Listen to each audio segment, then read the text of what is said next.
காலை வந்து bend பண்ணிருக்கோம். கை பின்னாடி வச்சுக்கலாம். Fingers facing our body. Okay, நான் பண்றேன். Give a push and come up. Back to the mat and release. So reverse tabletop.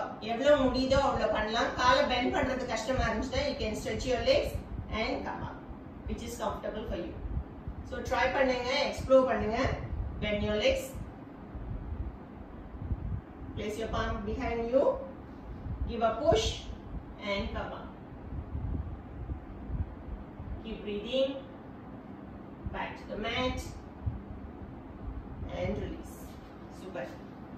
இங்க ஒரு தடவை பண்ணுவோம். காலை ஸ்ட்ரெச் பண்ணிக்கோங்க முதல்ல.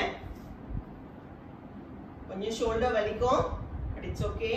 ஷோல்டர் ஸ்ட்ரெங்த் ஆகிறதுக்கு இது ரொம்ப ஹெல்ப் பண்ணும். Bend your legs. Place your palm behind you. ரொம்ப பின்னாடி சாய வேணாச்சு, கொஞ்சம் முன்னாடி வந்துருங்க. Slowly give a push and come up. Super. Keep breathing. கொஞ்சம் ஷேக்கியா இருக்கும் கால்ல. Keep breathing. Keep breathing. Back to the mat and release. காலை ஸ்ட்ரெச் பண்ணிக்கோங்க.